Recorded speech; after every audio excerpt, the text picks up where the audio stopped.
President Trump sitting down for an exclusive interview amid the growing firestorm over police protests and race relations and more.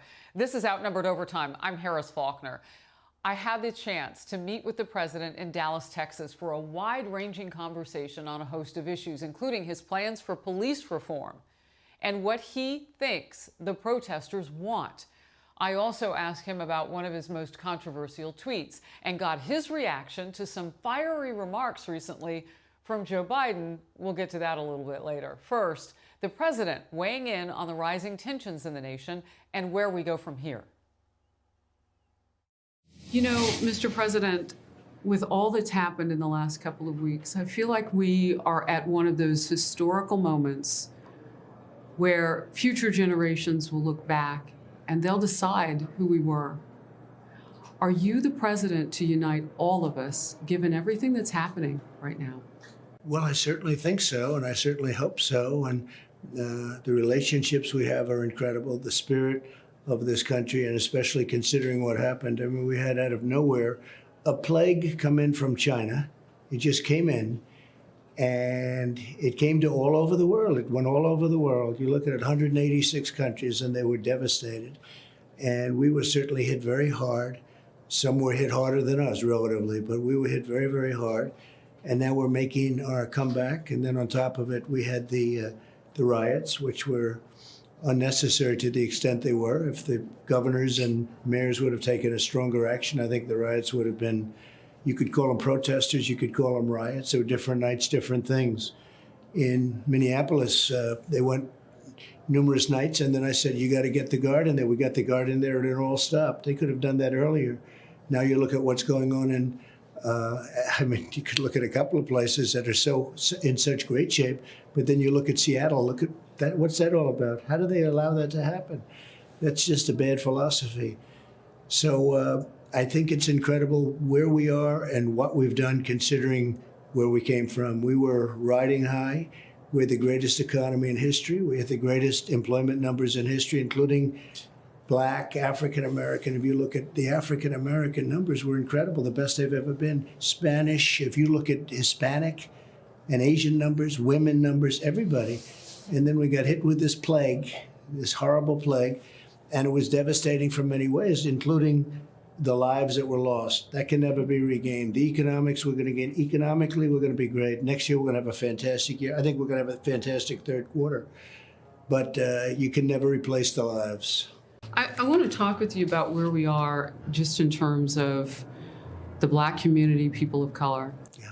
You know, I hear you use the word rioter, and I understand. We covered it on Fox News. I covered much of that at night as it was bursting a couple of Saturday nights ago. Right. The looting.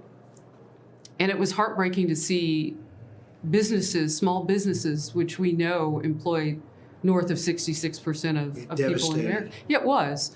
At the same time, you had peaceful protesters, and they were hurting. And I know from your team, you watched that 8 minutes and 46 seconds of George Floyd. And Mr. President, your response to that is different than a person of color. And I'm a mom. When he called out mom on that tape, it's a heart punch. So I'm curious from you, what do you think the protesters, not the looters and the rioters, we're intelligent enough to know the difference in our country, right?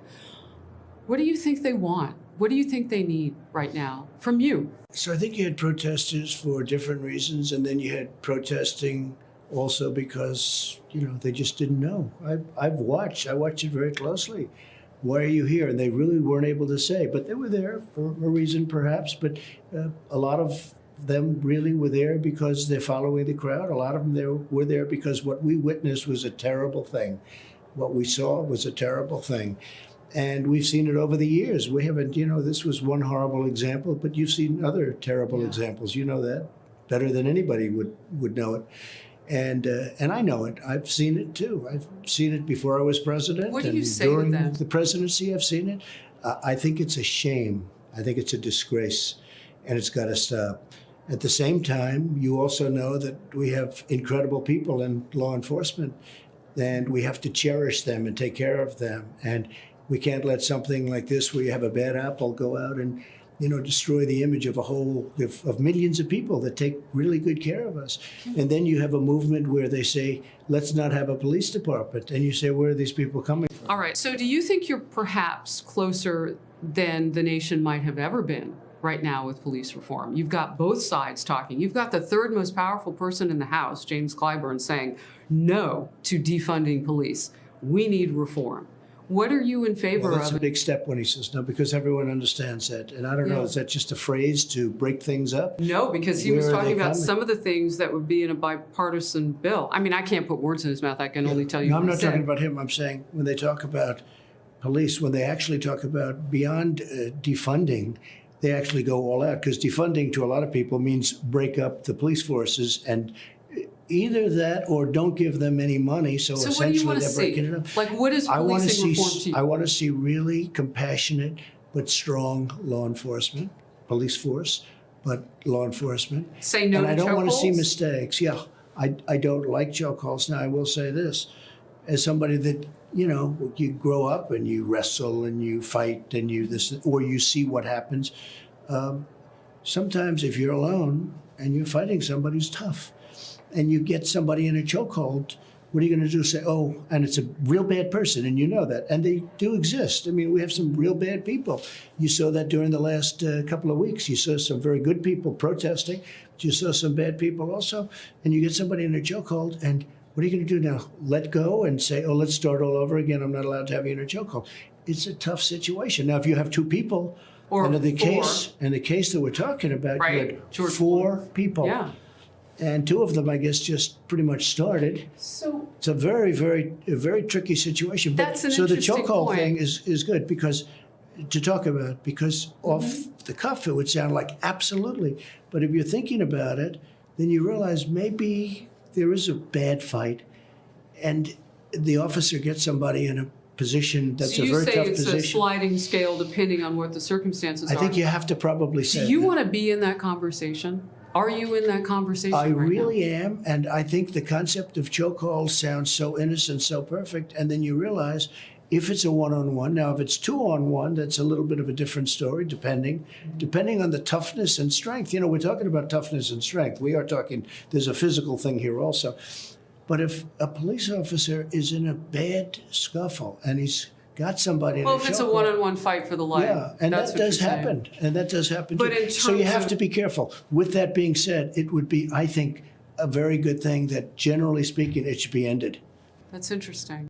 Do you want that to be a top-down federal, or should it be at the local level? Well, it Because could be at that's the local question level. right now, Yeah, is it could be at Congress goes local back level. and forth too. It could be local level, and in some cases it will be local level, but I think we can certainly make recommendations, and they can be very strong recommendations. You look at me and I'm Harris on TV, but I'm a black woman. Yeah. I'm a mom. And, and you've talked about it, but we haven't seen you come out and be that consoler in this instance. And the tweets, when the looting starts, the shooting starts. Why those words? So that's an expression I've heard over the years, and it Do you know where it really comes means from? I think Philadelphia, the mayor of Philadelphia, from what It comes from 1967. I was about 18 months old at the time. Everybody's shooting Wiki because they probably got it wrong. But it was from the chief of police in Miami. He was cracking down, and he meant what he said. And he said, I don't even care if it makes it look like brutality, I'm going to crack down when the looting starts, the shooting starts. That frightened a lot of people when you tweeted Well, it that. also comes from a very tough mayor, who I might have been police commissioner at the time, but I think mayor of Philadelphia, named Frank Rizzo. And he had an expression like that. But I've heard it many times from, I think it's been used many times. It means two things, very different things. One is, if there's looting, there's probably going to be shooting, and that's not as a threat. That's really just a fact, because that's what happens. And the other is, if there's looting, there's going to be shooting. They're very different meanings. Oh, interesting. No, there's very different meanings, but I think Do you that, think most people see it that way? I think they see it both ways. No, I mean, I've had it viewed both ways. I think it's meant both ways, not by the same person. But when the looting starts, it oftentimes means there's going to be shooting, there's going to be death, there's going to be killing, and it's a bad thing. And it's also used as a threat. It's used both ways. But if you think about it, look at what happened, how people were devastated with the looting. Look at what happened. Your rally in Oklahoma is set for June 19th. Was that on purpose? No, but I know exactly what you're going to say. Well, And I'm just think about asking. it. I've not got anything to say. Think about it as a celebration. My rally's a celebration.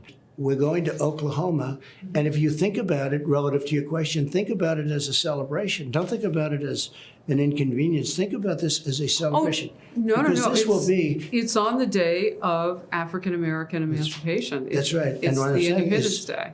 the fact that I'm having a rally on that day, you can really think about that very positively as a celebration, because a rally to me is a celebration. It's going to be really a celebration, and it's an interesting date. It wasn't done for that reason, but it's an interesting date, but it's a celebration. Talk to me about police reform. You call yourself the law and order president. What does that mean? Well, we are going to do lots of, I think, good things, but we also have to keep our police and our law enforcement strong. They have to do it right. They have to be trained in a proper manner. They have to do it right. Again, the sad thing is that they are very professional, but when you see an event like that with the more than 8 minutes of horror, that's 8 minutes really of horror, it's a disgrace. And then people start saying, well, are all police like that? They don't know. Maybe they don't think about it that much. It doesn't make any difference. The fact is they start saying, well, police are like that. Police aren't like that. Can the law and order president also be the consoler in chief? Yes, I think so. I think the law and order president can keep a situation like Seattle from ever happening. It should never happen. What happened in Seattle, what happened in Minneapolis should never happen. You had some harsh words to say about Seattle's mayor. Why? Because I saw her break down. I saw her leave. I saw her have absolutely no control. And I saw her make a lot of bad decisions, including don't do anything that's going to affect anybody. Toughness sometimes is the most compassionate because people are getting badly hurt. Look at what happened in Minneapolis, where they left the precinct, the city, which is a great place. I've been there many times. It's a great place. The black police officer who was killed? But by being compassionate, she thought she was being compassionate. Or in the case of Minneapolis, the young gentleman, the mayor, thought he was being compassionate. I mean, what was that all about? And look at the damage and the travesty and the small businesses and the death. Look at what happened. So by being soft and weak, you end up not being compassionate. It ends up being a very dangerous situation. President Trump weighing in on the retired police captain killed by looters, allegedly one in particular in St. Louis. He also gave his first on-camera reaction to the situation in Seattle, where activists are still occupying a 6-block section of the city, and they're calling it an autonomous zone. Watch. I want to talk with you about revitalization in Black communities, the focus of the opportunity zones that you put into place. I think it was late 2017. Right. Tim Scott, great senator. Senator Tim Scott.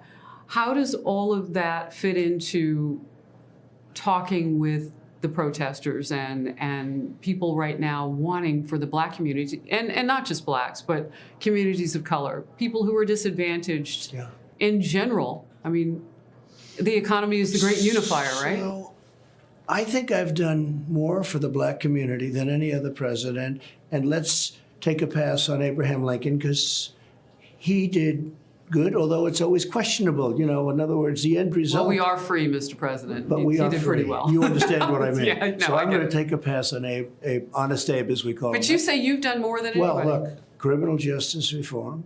Nobody else could have done it. I did it. I didn't get a lot of notoriety, and the fact the people I did it for then go on television and thank everybody but me, and they needed me to get it done, and I got it done, and I got 5 or 6 Republican senators who had no interest in getting it done, and they were great, and we got it done. We did that. The historically Black colleges and universities were not funded. They weren't funded. I got them funded on a long-term basis. and took care of them. I became friendly every year for 3 years. You know the story. They were the heads, the deans, the heads, the presidents of the universities and colleges would come up. I got to know them. 44 or so people would come up to the Oval Office. First year was normal. I said, all right, let's do it. Second year, I said, why are you back again? Don't they? Third year, I said, why are you here? They said, because for many years, we've had to come back here every single year. One of them, great people, he said, we have to beg for money. I said, you shouldn't be begging. You should be back at your colleges or universities, and you should be teaching and doing the job. I got them long-term money, more than they had, much more than they had, and I got it permanent. They don't have to come back into Washington, D.C. I said, the only bad part is I won't see you again, maybe. It was true. I saw like 44 guys that were great people. But I took care of that. Opportunity zones, I did that. Prison reform. Were those hit in some of the rioting? Yeah, and the looting? by the way, those, Harris, honestly, I've those done more, cities, those opportunity zones? the opportunity zones where vast amounts of money are going into areas that never got money. They're investing. The people that put the money have tax advantages, or they get certain advantages, otherwise they're not going to put up their money. And it affects tremendously the employment in areas that were absolutely dead or dying. So they should bounce back faster. There are, well, either from the pandemic or from this latest round of they destruction. were bouncing back really well, and then we got the plague, okay? But they'll be, and we'll get this straightened out with what this is now. You can never lose, we can never gain back all of those lives that were lost. Outside of that, we're going to be in very, very strong shape. You know, we have tremendous stimulus. We have a lot of things happening. I was going to toggle right then to former commander in Louisville, I believe, Dorn, David Dorn. Yes. Who's I called his wife last night. You talked with Anne Marie. Yes. You know, it didn't get a lot of coverage. We talked about it on both my shows on Fox, but his murder was streamed live on Facebook. African-American cop. These have been a really tough couple of weeks, and you have lost people of color on both sides of what I guess would be termed as a fight, although I think we're all in this together, and we've got to get to a better place. But with Chief Dorn, so I spoke to his wife. She was devastated. Sounded just like a great woman. But did you see all the people that went to that funeral? It was incredible. So the people get it. But whatever it is, you'll have to explain this one to me, it wasn't covered. This was an African-American top guy, many years on the force. Killed by looters, streamed live on Facebook. Yeah. And he wasn't being aggressive either. He was just... He was defending his friend's pawn shop. He was a very professional guy, and he was killed. And why didn't that get any airtime? And yet the people got it, because when you looked at what... I don't know if you got to see that. The lines, oh yeah, the visitation on one day and then the funeral the next. Absolutely. They were around the block. It was a beautiful thing to say. But no, he was a great gentleman. I just say this, if there were more toughness, you wouldn't have the kind of devastation that you had in Minneapolis and in Seattle. I mean, let's see what's going on in Seattle. But I will tell you, if they don't straighten that situation out, we're going to straighten it out. And what do you mean by that? Like, what? I don't know if you caught it, but Governor Cuomo was so upset with Mayor de Blasio of New York, he said, I'm going to displace him. I don't really know how that would work. But, I mean, is that what you mean in Seattle? What I mean is very simple. We're not going to let Seattle be occupied by anarchists. And I'm not calling them protesters. Talked to the mayor? I'm not costing, no, but I got to see a performance that I've never seen. I mean, you think he was a weak person in Minneapolis? The woman, I don't know, has she ever done this before? How can you? In Seattle. Oh, it's pathetic. No, we're not going to let this happen in Seattle. If we have to go in, we're going to go in. The governor's either going to do it, let the governor do it. He's got great National Guard troops, he can do it. But one way or the other, it's going to get done. These people are not going to occupy a major portion of a great city. They're not going to do it. And they can solve that problem very easily. The relationship between President Trump and the nation's top military brass came into focus this week. Joint Chiefs of Staff Chairman General Mark Milley spoke out yesterday on his walk with the president across Lafayette Square just days after Defense Secretary Mark Esper publicly split with the White House in opposing the use of active duty troops to quell violent protests. I talked with the president about those remarks, as well as Joe Biden's recent suggestion that the military may need to get involved on Inauguration Day. Watch. General Milley, Joint Chiefs of Staff, I don't know how much you knew that he was going to say today before he spoke, but he says he regrets having been there. He apologized having been there on the Lafayette Square with you for the picture, the infamous picture as you walked to the church and held the Bible. I think it was a beautiful picture. Why do you And I'll tell you, I think that you're- Christians think it was a beautiful picture. But why do you think you're hearing from General Milley, from Secretary of Defense Esper? And not why you think you are, but do you think it's significant? No, I don't think so. No, I mean, if that's the way they feel, I think that's fine. I have good relationships with the military. I've rebuilt our military. I spent $2.5 trillion, nobody else did, when we took it over from President Obama and Biden. The military was a joke. The military was depleted. I have one last question. It has to do with Joe Biden. Did you hear what he said today? No, I didn't. Okay. He said that he believes that you will steal the election. And if you don't win, he thinks that military will escort you from the White House. Look, Joe's not all there. Everybody knows it. And it's sad when you look at it and you see it. You see it for yourself. He's created his own sanctuary city in the basement of wherever he is. And he doesn't come out. And certainly if I don't win, I don't win. I mean, I go on and do other things. I think it would be a very sad thing for our country.